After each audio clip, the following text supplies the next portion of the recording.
Welcome back to Harmonize Your Life Conversations on Self-Care for Women of Color podcast with your host, Dr. Toni G. Alvarado. I'm so glad to have you in the podcast studio with me again as we close out the month of June, conversations in June, with a conversation on soul care for men. We have been discussing with men an august body or a panel of men that have joined me all month on this podcast platform. We started the month with Dr. Calvin Ellison and talking about self-care, health and wellness for Black men. Then we talked with Dr. Alduan Tart, who is a psychotherapist, and he talked to us about mental health matters and men, mental health and the matters that men have to attend to. We talked with Pastor Carrie Connor and discussed the idea of discipline, fitness, and healthy living for men. And we're wrapping up our month in this episode in a conversation about soul care for men. I'm also excited because my husband, Bishop Johnathan Alvarado, has been my co-host all month. And he has been just wonderfully helping me facilitate these conversations with our guests. So we'll be right back right after this.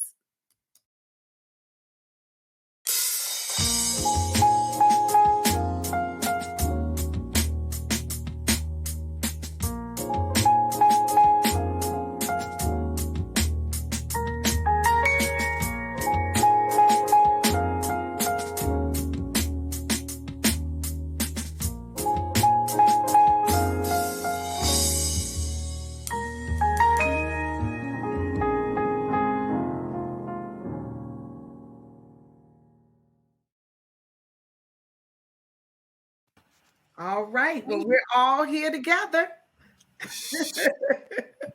We're all here together. Dr. Johnathan Alvarado and Dr. Michael Washinton. Dr. Michael Washinton. Let me give you all a little bit about Michael Washinton as we prepare to move into our conversation on today. So, Michael Washinton is ordained to Word and Sacrament with the Evangelical Covenant Church, certified as a chaplain through the Association of Professional Chaplains, and certified through the Association of Clinical Pastoral Education as a certified educator. Michael works as a chaplain and clinical pastoral educator at Northwestern Memorial Hospital in Chicago. And he served as an adjunct faculty for North Park and Garrett Evangelical Theological Seminaries, in addition to previously serving full-time in 2 Chicago churches for 16 years. With formal education from the University of Illinois at Urbana-Champaign, with a BS in psychology, Wheaton College with the MA in theology, and Garrett Evangelical Theological Seminary with an MDiv, Master of Divinity. Michael is currently a doctoral candidate in pastoral theology, personality, and culture at GETS. His research interests are in experiences of Black persons in healthcare contexts, transformative learning, such as clinical pastoral education, formation for ministry, recovery from trauma, and the impact of hearing, holding, and sharing stories. I love that. Hearing, holding, and sharing stories. Michael has published 4 devotionals and occasionally leads spiritual retreats, though he has his most fun with his sons, Bryce and Brooks, of which we adore. All right. Thank you, Michael, for being here with us on the Harmonize Your Life podcast. Oh, it's my pleasure. Thank you for having me. It's always good to be with the 2 of you. Thank you. And I also want to welcome my co-host, Dr. Johnathan Alvarado, my husband of 29 years this year. We've just Here's came us. celebrating our 30th church anniversary and Founders Day. And now we're celebrating our 29th wedding anniversary, and we still love each other. We still enjoy working together, serving together, and doing things like this. Ain't Having killed each other, nothing like that. No homicide, nothing. Just nothing. Now we thought about it. yeah, you talked about it too, bro. Right. Yeah. We thought about it. We don't discuss divorce, No, but we but have homicide. about homicide Homicide is different. Yeah, and and witness protection. yeah, yeah, right. So, Michael, it's good to have you with us today. And we're going to be talking about a subject that is kind of really near and dear to my heart, and that is spiritual formation and soul care for men, and Yeah. particularly men of color. And so I just would love for you to kind of dig in here and help us with this. We've been talking all month with men. We've had a wonderful panel of men on Right. all month talking about issues of health and wellness. And we cannot talk about self-care, health, and wellness for without talking about our spiritual life, right? Right. And so it is important because I believe in an integrated, holistic way of living life, right? And so I believe that all aspects of our lives are integrated and intertwined, and they inform one another. And so I want you to talk to us about your journey, what led you into your call in clinical pastoral education and chaplaincy, and let's just kind of start there. Okay. So I started in clinical pastoral education because I was in pastoral ministry in a congregation. Mhm. And so the story really starts with people telling me I was called and me saying no, I'm not. And by people, I mean the church, the community, people like y'all, people like my home church growing up, and communities of faith like the Soul Children of Chicago. Really saying to me in my ears, pay attention to this. So when I was serving in congregations, I found out that those churches were really trusting of me, and they thought I knew what I was doing. And when you go get a master of divinity, you're supposed to know something. And so the community trusts that you went to class and that you learned. And my experience being in church ministry was that trust was a good thing for me, but it also left me open to needing things in terms of continuing my education that I had to go and find. Because the church trusted me, but they didn't know that I needed more work or more enrichment or continuing education. So that's how I got to clinical pastoral education. I was serving in a church and I wanted to do continuing ed. So I went and did a unit of what's called CPE, or clinical pastoral education. I was serving, and on the side, I did an internship in CPE where I served another community while I was doing these internship hours and getting clinical supervision from an educator who was helping me to think about the work that I was doing, the theological reflection about it, the skills that I needed in order to do the work better. And I was doing that while I was serving a congregation. Mhm. I started there, liked it a lot, and then decided that I wanted to do more CPE. So at the time, I was serving as an associate pastor in a multi-ethnic church on the northwest side of Chicago, and applied to do a residency in clinical pastoral education at a hospital, the hospital where I actually still am. Mhm. So I went part-time in the church, served there. Part-time in the church means what I'm talking to two church planters, and so part-time means whatever it does. Mhm. But I went part-time there in order to go for 1 year full-time in this residency at the hospital to get more units of CPE. Mhm. And that's kind of how it started. That's how I got there. I got there trying to be a better pastor, Okay. trying to do better in terms of my pastoral work in the congregation. Okay. Yeah, So go ahead. Go ahead, Bishop. yeah, because oftentimes the circuitous journey upon which we traverse, God sends us. I've discovered for Johnathan, and I'm wondering if it's the case for you, that seeking to become a better pastor makes one a better person, a better Christian, more considerate of, for me, my journey in CPE and pastoral ministry really heightened my sensitivity to the human condition. This is where people really are.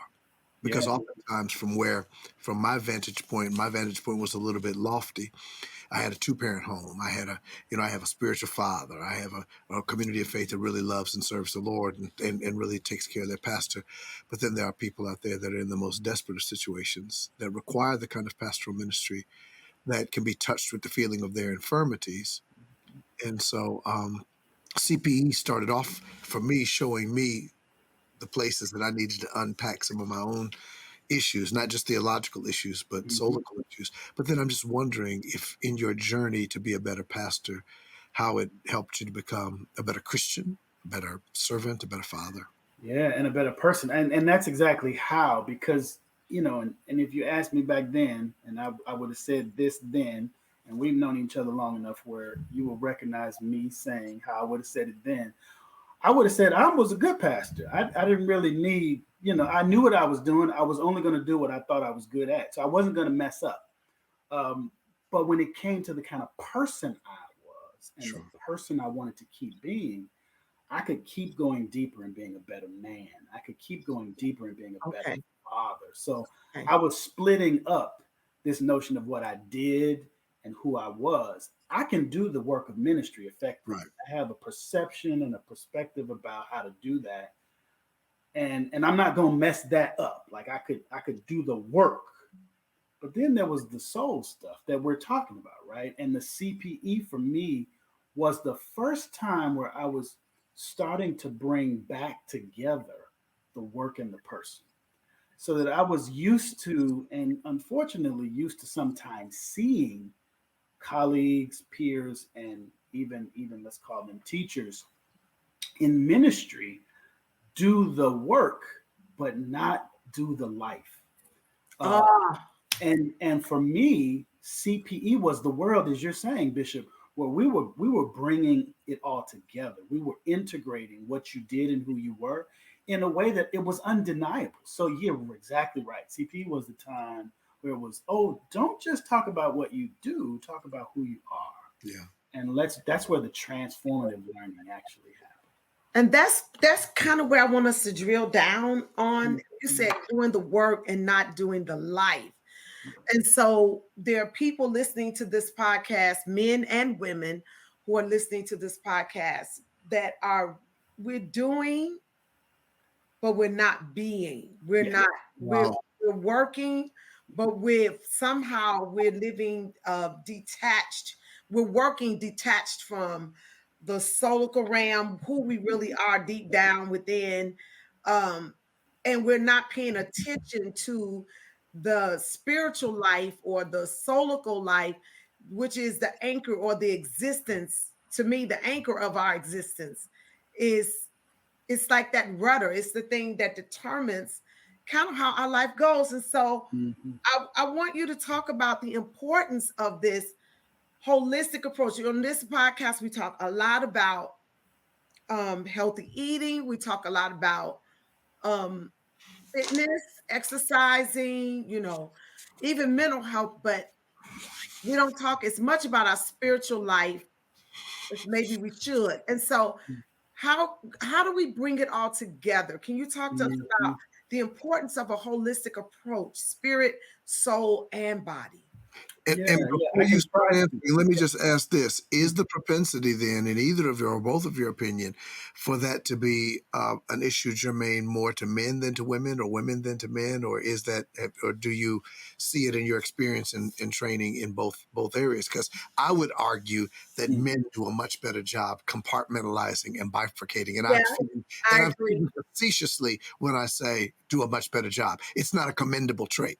Right. I just say that we do that as coping mechanisms and the like. And so, okay, that's all I'm saying about that. But Yeah, and I agree with you, Bishop. I think that women tend to be a little bit more in tune with where we are spiritually, sure, although not always. and certainly we have a lot of work to do as women. But this podcast is dedicated to the men in our lives. So I would like for you to talk Mm. from the vantage point and maybe even sharing some of your own struggle with it, Michael, if you don't mind being whatever level of transparency you want to share. But yeah, I do believe that men tend to have a little harder time, or they're more able to compartmentalize this this aspect of their being. Yeah, yeah. It's true. I mean, women do everything better except this. Men do this really well.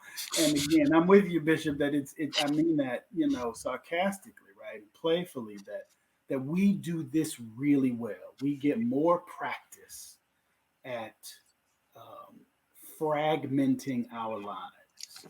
Oh, Wow. Wow. And so we get really practiced at fragmenting ourselves, cutting ourselves up. You can say compartmentalizing. We separate things. And I'm just talking about now, I'm going to say in a minute, women do this too, but differently. But men get a lot of practice pulling ourselves apart. Mm. And we need spaces where we're brought back together again. We need spaces where we do the work of pulling ourselves together. We need to do the disciplinary work of holding ourselves together. And Wow. all of these things aren't necessarily the same. We need some people to help us Right. to get it together, and then we need somebody to say, you keep it together, that kind of thing. But we're very good at this. Um, and I think part of the work of change starts in the language. And you think about it, the way we talk about the self, and I love how you said holistic, because holistic means we can never talk about the self without talking about fitness or health and diet or spirituality.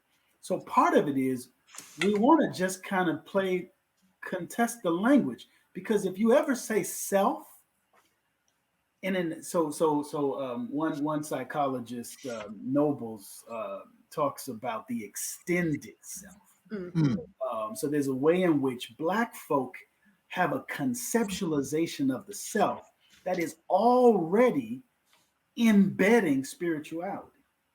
Wow. But Wow. Mm. we talk about it as if when we're talking about mental health, it's separate from spirituality, or it's Right. Wow. separate from diet, or it's separate from play. So there's a way in which we don't have to cooperate with when we're talking about mental health, that's when we're talking about mental health. But Uh-huh. tomorrow we're going to talk about physical health. So the African contribution in some ways, we talk about people of color, talking about Black people first. The African contribution is to say, when you say self, you're investing in that term holistic Yeah. descriptions of the person. Mhm. Wow. Wow. So you can't do self care if you're not already talking about spirituality. I think the work is to Right. say, Right. how is running or swimming or cooking spiritual?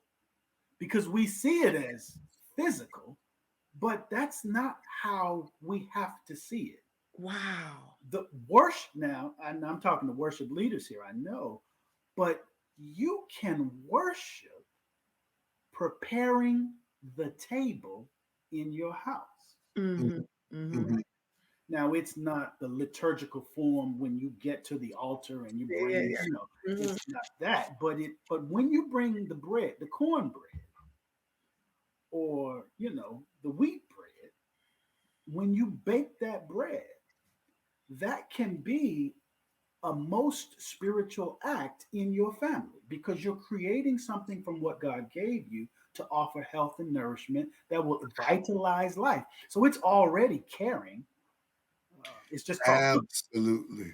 Wow. This African substratum and African epistemological way of being in the world, an African way of perceiving and understanding things, is that of integrated wholeness. And Dr. Tony, I'm not certain that there's a greater appreciation for the breadth or the scope of your work that includes this very strong African substratum that says what is not sacred. We always needlessly bifurcate between sacred and secular, physical and material. All sacred. Protocols. All of life. Yes. And Yeah. you've taught and modeled an integrated wholeness that I think is extraordinary in the way that you've conducted your own life as a woman, as a wife, as a mother, as a pastor, as a spiritual being, as an intellectual, as a progenitor of movements, and as a helper of people. So all of that is an integrated wholeness, and every single dimension of that you have provided an example par excellence has been, in my estimation, in some way an outworking of the spirituality with which you approach life. It's all about the serving and helping and ministering to and demonstrating, living out fully the call of God on your life and the gift of God with which you've been endowed. So I think that, Mike, you're right. Exactitude in speech, and perhaps even the kind of renovation of our parlance concerning our lives, is a starting point to help us get to a place for men as soul care. I mean, just, the Word of Faith movement may have helped us in that. You got to have some positive confession or whatever. Yeah.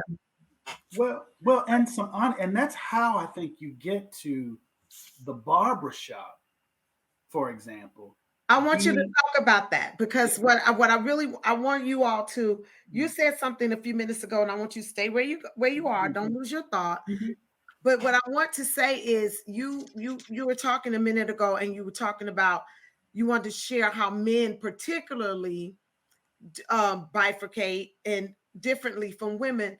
But so talk to us a little bit about that in your barbershop analogy, how men may bifurcate, and then how can men bring integrated wholeness into their lives and soul care.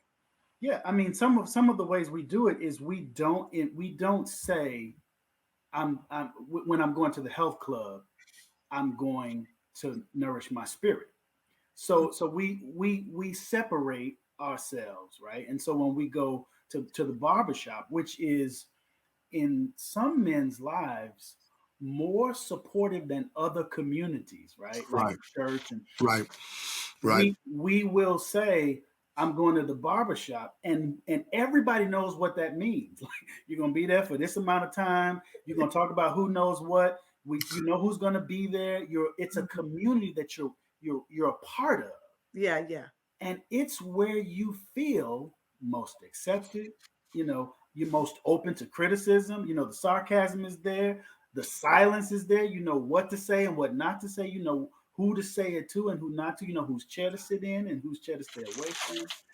So that there are these inbuilt communities and you walk out looking better. So it's about your physicality, but you walk out feeling better because you got something off your chest. You heard somebody say something that wasn't directed to you, but that will help you live for the next couple of days in this relationship. So in some ways, what we already have can be invested as a way to help us hold ourselves together. Just going to get your haircut if you have hair. Okay. So for men, things like soul care would involve. So now let me be fair, because soul care really is highlighting a spiritual dimension, an explicitly spiritual dimension, okay, explicitly theological dimension, and I don't want to turn away from that just to turn toward the more pedestrian, the more terrestrial, if you will. But I am fully convinced that material matters, that a truly Christian approach to caring is an approach that honors two dimensions, the seen and the unseen, the human and the divine. That's so good. You can't get into a Christian conception of care. Go ahead, Bishop. So thoughts and prayers about a shooting in Uvalde and Buffalo are insufficient. It's not enough. The idea of just I'm praying for you, Right. or the idea of you're on my mind today Right. is insufficient if there's going to be a truly Christian expression where that's concerned. And then coupled with your earlier conversation about the necessity of our speech, I think that those two things need to go together. That if we're going to go to the barbershop as self-care, there needs to be an articulated understanding of that, something that somebody can talk through, work through, have an understanding of, so that when they come from the experience, they can articulate how they felt about it. Pop Scale said this morning, I was in a meeting in a pastor session with our spiritual father, Bishop Scales. And he said, Lady Teresa Scales, our spiritual mother, had to teach him a lesson early on in their marriage, because she would ask him stuff like, "Well, how did you feel about that?" Something would happen. She'd say, "How did you feel about that?"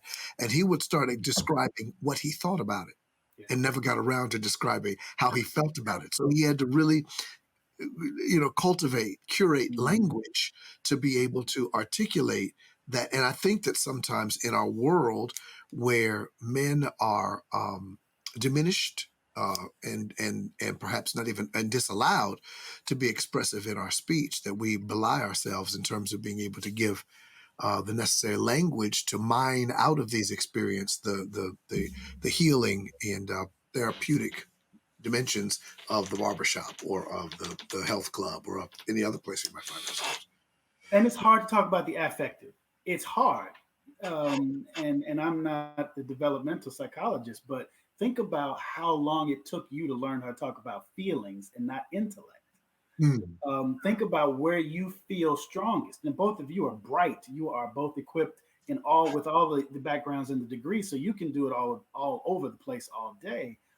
But some men only feel well resourced to talk about thinking and not feeling. So, Mm. and some women feel um, less less esteemed talking about their minds, Yeah. and because women talk about feelings all day and da da da da da. Yeah. Yeah. So I think we get accustomed to some of these traps, and it takes Mm. a lot longer for somebody to help us talk about what's going on in your heart, much less with God and God's things. That's even harder. Right.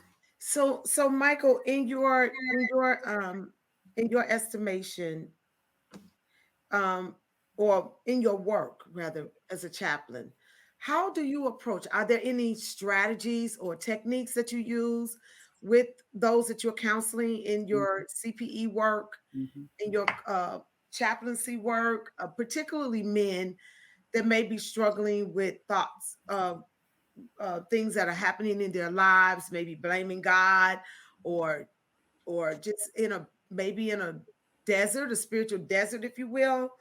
Are there any what are some of the techniques or strategies that you use with men to help them get in touch with that aspect of their Yeah. being? Yeah, I mean, one of the things that I'm always going to do is listen to what a man is saying. So that's one. If one is listen to what he's saying, because most men don't feel heard. So most men Wow. don't feel heard. So one of the ways to help a man feel heard is by listening to what he's saying. Um, Now, some of that is, how does he feel heard? What does listening to him Okay. mean? So that's somebody's project. So Pastor Mhm. Toni has to be a student of over 29 years. Bishop feels heard when I listen this way. That's Pastor Tony's assignment in a sense, right? But listening to him and what he's saying. The other is listening to what he's not saying, and respecting that silence. Oh, Because if a man isn't saying something, he's not ready to say it. Mm. Um, oh if wow. a man is saying something, what he's saying needs to be heard. So I don't know, Pastor Tony. I'm not the brightest student in the ways of these things, but my sense is you can hear a man and ask him about something he's not talking about, right? In other words, I want you to say this, so get to this point. and you've missed what he actually was trying to share from his soul. So listening to what he's saying, observing the silence, and And then respecting it. huh? And respecting it. And respecting that silence, right? And then, of course, the well-placed question is, I heard you talking about this, but I haven't heard you talking about this. Mm. And that's all. The observation of the quiet is the work. Because that man gets to say, you're right, I didn't bring that up. He also gets to say, but I want to tell you more. Or he gets to say, I didn't bring it up for a reason and we ain't going to talk about it yet. So in a spiritual care encounter, Okay. with patients in a hospital, it's very important I because love that. I caught that. Spiritual care encounter. See, you're dropping these little nuggets. I like that. I love it. Spiritual care encounter. Uh-huh. He's going to lead that conversation. I'm not going to lead it. So that's another piece, that to be in relationship with the men in our lives means being humble enough to let that man lead the conversation. Which means you may walk away feeling less useful, less active, less engaged. I mean, I didn't really work hard because he led the whole thing. I wanted to say all of this, but he led the whole way. That's an exercise in humility, which I think says something to men about they're going to wait for me to get there versus they're going to make me go somewhere. I don't think most men want to be told what to do, not when they're trying to open their soul to you. So it starts with listening. It does. And follow. And what they're not saying. Say that again. Listening and then following. Following that conversation versus trying to lead that conversation. Wow. Whew. Wow. So what are some strategies that you recommend for women as we are in companions, married to in relationship with men? We have spiritual sons, we have natural sons and spiritual sons, nephews, brothers. How can we support our brothers in their spiritual life and their spiritual journey and their soul care and their I heard you, what did you just say a minute, that spiritual care encounter. Yeah. So how can we encourage or support men who are with spiritual self-agency or yes, in those spiritual care encounters? I mean, we got to talk this through because this is a long answer. How much time do we have? We got a few more minutes. Okay. I mean, because part of it is hearing that son, that husband, that lover man, hearing his heart or hearing his soul. And I mean, that can come out and it just brings more questions, right? So you have to know that man's soul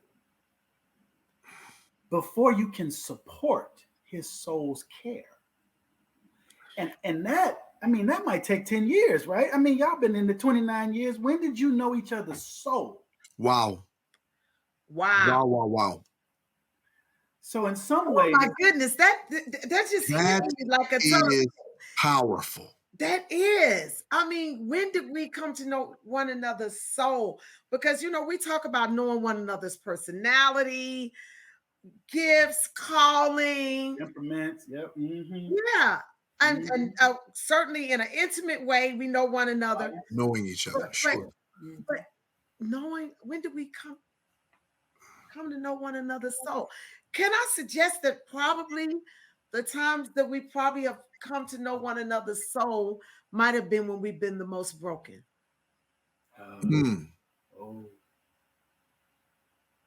What would you say, honey?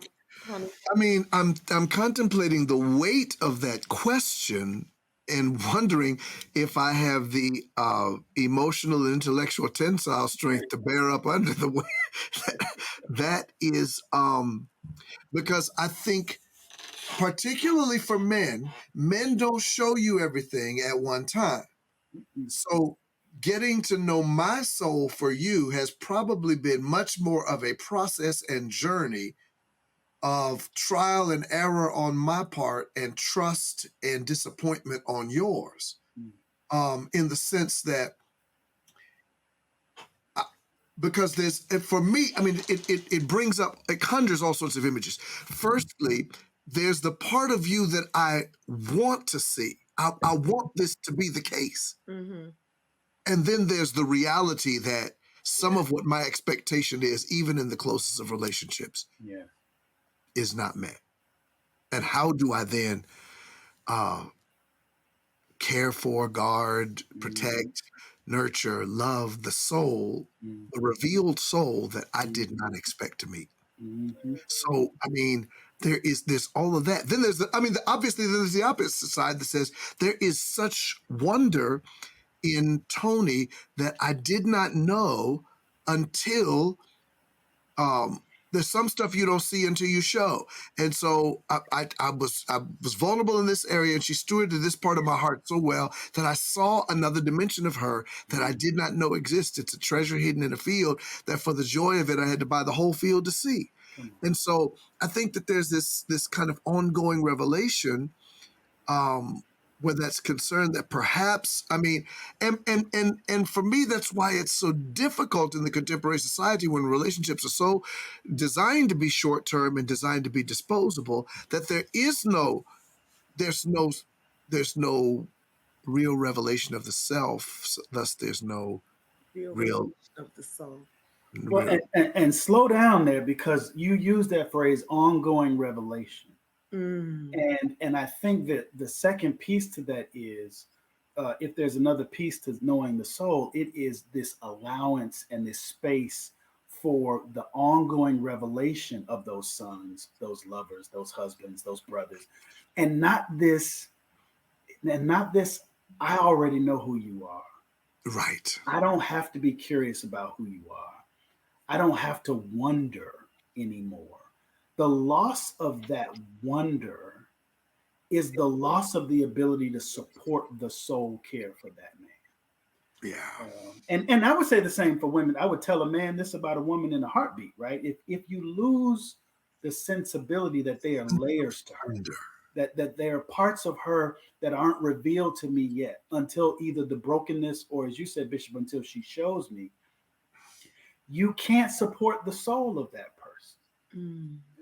So the ongoing revealed nature, so knowing the soul of this person, I think, and then figuring out what I have to do to support his soul, what I have to do to stand under the weight of his troubles and to help bear the burdens that he bears. Because that caused something for, I have a brother, I have sons, and as I get to know who they are, I also get to know who I'm not, and I also get to know who I need to be in order to be for them what they need. Wow. So they're ongoing in their revelation, and I'm ongoing in my change and transformation. What my son Bryce needs, my son Brooks doesn't need, and I need to figure that out along every step of the way. 7th grade is different than 1st grade, right? And different from when you were in the 7th grade. And absolutely, because they don't teach the same math.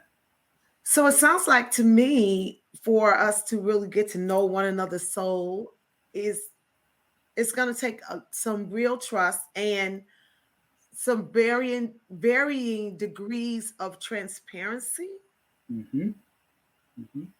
on the part of the one bearing their soul. Yes. And maybe even truth and honesty on the part of the one who's having to help bear or sure. Yeah. Because truth is magnetic. You can't draw truth out of somebody if you're not willing to show some truth. Right. Perhaps even to the degree of exposure that you're seeking to bring a person. And I'm not a good counselor, but because counselors always say you got to be careful how much transparency you allow for that, so that way it doesn't become a kind of a manipulative or codependent counseling relationship. But the reality of the matter is that there are some levels that you'll never get to another human being. And the one of the larger things that you've said, Mike, is to me is the ability of one to be able to think about these matters as both necessity for themselves, for growth, Mhm. and for their own care. Because when we're talking about, conversations about self-care, Yep. we've been talking about how we can care one for another. How a But therapist, it's not different. But it's not different. okay, Okay, help me. unpack Yep. that. No, Help, it's everything is relevant for how I'm loving me and caring for me and how I am with others in relation. So if I don't know my own soul, I can't expect you to know my soul. Wow. So, and you know this better than me. You all have worked with couples for years who have come together under your pastoral care and your supervision. And we want, and at my last church, I did 8, 12 weddings a year, right? It's sort of like, oh, you want to talk about supporting each other's soul knowledge, and you Mhm, don't know your own soul yet. mhm, mhm, So you have to keep getting before God and in worship. I mean, so there the other steps and mhm. stages are when you pray, your soul is actually better known than ever, right? When you're praying those psalms and those laments, and when you're telling God what is true about your life, you're being known in the presence of the holy. So coming out of prayer, coming out of being known by God is the time, the ooh, time for you to know what it means to be a soul. mm, You didn't know yourself until you prayed and until you heard God speak. So now that you've heard God speak, you can go tell somebody, this is who God told me I was. sure, And sure. you can know I don't need to fool with you because I told you who I was and you treat me like something else. Oh, Mm, wow. mm, So Wow. who can I spend time with who will care for the soul that God told me I was? mm, Wow. mm. Now that's self-care. That's soul care in the midst Yeah, of yeah, yeah, self-care. yeah, yeah. Yeah. Soul care in the midst of self-care. So what other strategies? You talked about prayer. What about, are there any other disciplines that you recommend Yes, that we I need to do. I mean, I think a category is some kind of regular personal and even couple reflection. So it might be writing, journaling, it might be poetry, it might be cooking, it might be jogging. I think there are different ways to do this. Yes.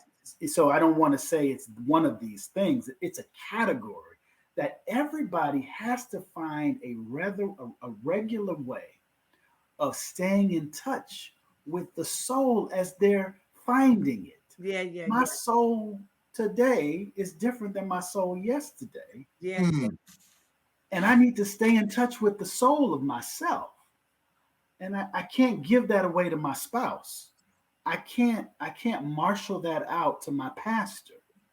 My job is to Say more about that, because sometimes we yeah, put that burden on other people, yeah. yeah, our spouse, our pastors, yep. friends, family. Say more about that. I Well, can't we And we imagine always truncate, go ahead, Bishop. we hide that behind truncated speech, like you just don't understand what I'm going through. Yes. When what is true is I don't understand what I'm going through. It's what in psychology they call a projection. So Mm, so that I am projecting from my internal experience onto you. So I say to you, you just don't understand what I'm going through. When what is true is I don't understand don't what I'm going understand what I'm going through. through. So Wow. it's easier for me. It's psychologically more plausible for me to blame you than to accept the fact that I don't know what I'm going through. mm, Wow. And to be so disoriented in my own body about my own self is so unacceptable. I just got to blame you and make it easier on myself. So it's easier to say to my pastor, you ain't preaching what I need to hear. This church ain't doing it the way I need it to be, or it's different from how it used to be. Ugh. It's easier to do that. And then, because what happens Lord is the have mercy. pastor identifies with that projection. Think about it. So I tell you, you don't understand, and you identify with that, accept it, and say, maybe I don't understand. Maybe I'm not working hard enough. Maybe the service does need to be changed. Maybe I need to change my approach and my pedagogy. So you identify with my lie to you Mm. and my inability to actually Oh my God. claim the truth, which is I haven't found out who I am yet. And so it's easier in some ways. In some ways, it delays the inevitable health that we want. But in the short term, it's easier just to say it's your fault and not my fault. It's your responsibility and not my responsibility. That's why relationships don't work, because we don't do the slower, longer work of staying in touch with the self. Two people staying in, even a parent and a child, two people staying in touch with the work of who they are makes the relationship what it is, but it Lord, makes it hard. It makes it hard. It'd be Mm. easy if you just this were is who I work. wanted you to be. Just act the way I want you to act. Wow. Work. Yeah. Wow. It would be easier if you were just the person in this relationship that I have envisioned in my mind. Yes. That changes with each stage of my life as I need you to change. Each day. That would make it so much easier. And why can't you get on board with that? Because the hard work is in me consistently getting to know who I am, my soul, my soulical needs, Mm-hmm. and as a result of that, maybe not as a result of that, but concomitant with that, Yes. being able to be in touch with you and rediscovering at every turn who you are and loving you through all the circuitous ways by which you're being led or guided through this life. It's fascinating. And I'm thinking about a conversation I had very recently with a pastor friend I'm of thinking mine. about one I had yesterday. Go ahead. Go ahead, talk about it. No, I'm just thinking about a conversation I had yesterday with someone who was in a having some dysphoria and frustration and confusion behind where they are in relationship with the church since the pandemic and but everything was about what they felt the church was not doing for them Right. rather than the truth of where they were and what they needed to do. And when I asked them questions like, well, what have you done? Didn't really, it finally kind of came around to taking some responsibility for their soul and their soul care, but still kind of leaving it on, I felt like I was dropped during the It's pandemic. always external to the self. It's someone else's responsibility. Yeah. I was having a conversation and it was very touching. I cried with a father who was also a pastor, who has a daughter, who has married a woman. And as a pastor, he has been very open, very liberal. He described his ecclesial context similar to ours, welcoming, perhaps not affirming to the degree that the LGBTQI community seeks affirmation, like performance of gay marriages, etc. But welcoming in the sense that people come in, they can work, they can serve, they can worship, they're loved, they're cared for, they're ministered to. And his heart was broken because in his best attempt to articulate his love for his daughter, she equated him being a pastor in this context with not loving him. Well, I'm sorry, with not loving her. Oh, wow. And for him, he's like, I don't know what you expect. Two things. And I said to him, there's a couple things afoot. Number one, he said, I'd have to quit my job and not be able to support the rest of our family. You're grown and married. I still have so is there no concern on your part for how I make a living and how your siblings live?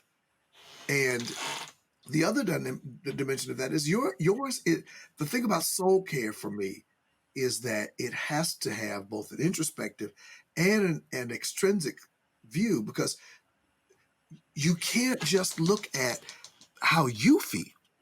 Yeah. There are other people's souls involved. Does that make sense? Yeah. So while you're trying to gain understanding, perhaps the prayer of St. Francis of Assisi, But Lord, help me to understand more than to be understood needs to be our devotional prayer and the cultivation of our soul. That would, even though we're confused about the way people are responding to us, Lord, help me to understand them, even in the way that they're responding to me. And so maybe this whole soul care thing needs to be more of a communal exercise than we Wow. have done in times past. Perhaps. Yeah, maybe. Yeah, I mean, I think we're fighting to love. We're fighting to love, and I think that we as Black people, and I would say this probably applies to all kind of peoples of color too, that we have been taught over the centuries how not to love ourselves. So Right. we have participated in that cultural dynamic so much. That's self-hatred pathology. That's right. That we don't first know how to love ourselves because we haven't been taught that matters. Yeah. Yeah. So our understandings of self-love, which for Black folk is communal love. It's always Yeah. extra love. It's never just about me. We've lost touch with that thick, beautiful, wondrous description of love, and we're trying to get it back. So it is communal. It is personal. It is individual, but it is immediately communal too. Yeah. It's not easy. I Yeah. don't think it's easy. Yeah. But it's never. I was thinking, Bishop, when you said that about the story you brought up, that love is not out for itself. So that if I never ask the question about Wow. what my request does to you, Mm. I'm not yet loving you. I'm just in it for me. So that if I ask something of you and haven't counted the cost of that, I'm only in it for me. And for a while, most relationships are like that, right? I mean, you're not always loving for each other. You're loving for yourself. Yeah. But as you mature in it, you eventually care about what your daddy does and that kind of thing. Yeah. Right. Wow. Wow. And hopefully things like this podcast and the books that you've written, I want to highlight your books. Michael, you've written four books, right? When You Pray, all of these are available on Amazon. Yes. When You Pray by Michael Washinton, follow Walking with Jesus 1 week at a time. That sounds really good. I'm gonna have to get that one, Mike. I have one of them. Endure meditations for Lent and other seasons of prayer. Hope meditations during and after Advent. All of these are available on Amazon, but they're also available on Michael Washington's website, which I'm going to put on the screen, and I'm going to just tell those who are listening to this podcast or watching us on YouTube. You can find Michael Washington at michael.washington2 at nm.org.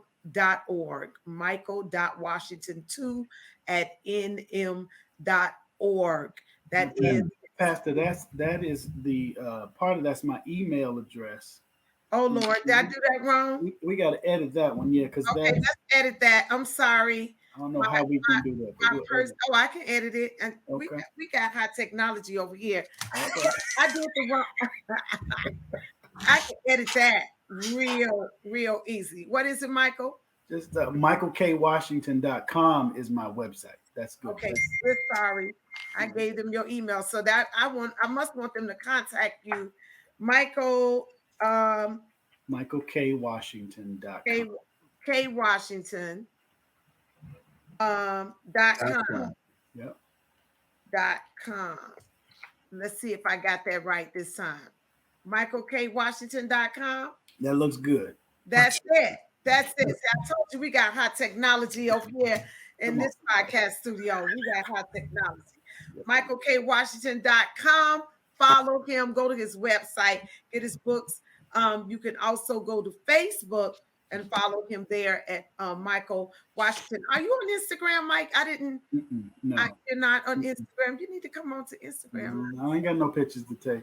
Oh, Jesus.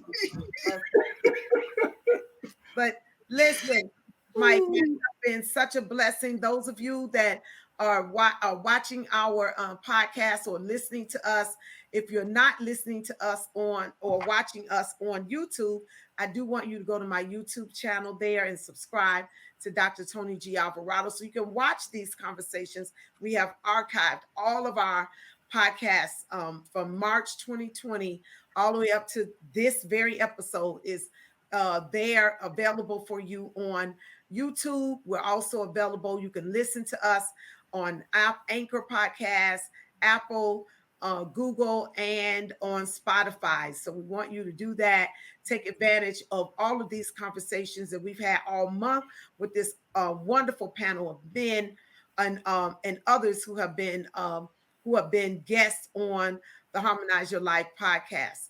I also want to encourage those of you that are not following us or have not joined. I want to encourage the women to join the Harmonize Your Life Women's Self-Care Network. I want you to join the network there, and you can do that by going to my website at drtonyalvarado.com, and there is a button there, a self-care network button that you can click, and it'll take you right to where you need to be to join the network. Come on into this network with us.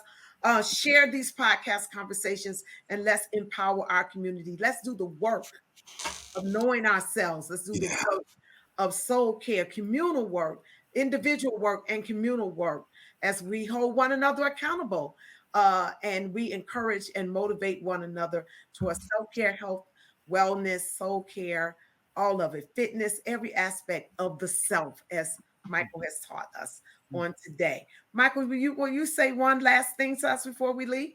Yeah, what you want me to say? What I haven't said already. Sign off for us. Just sign off for us. Listen, it is always a joy for me to be with you, and you have taken care of my soul by spending this time with me. So thank you for today, and may you all be blessed to attend to what you need when you listen to this.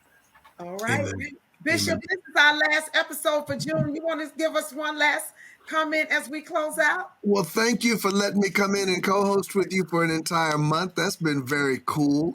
Had the opportunity to share this platform and this space with you and to hear some of these incredible men that you brought in, including present company included, to be able to grow and to be nurtured. And I feel elevated and I feel much more fulfilled and replenished as I begin this season of sabbatical. This is a great way to start for me, talking about soul care, physical care, talking about the psychological dimensions of with Dr. Tart and the holistic approach to it with Dr. Ellison. So I'm very, very excited. It's really kind of relaunched. I said, you and I almost said it simultaneously the other day. I feel like we're getting a reset, a new launch. And while I'm nervous, Mike, because I pastor African Americans, I'm wondering if my name going to be on the marquee in 90 days when I return from sabbatical.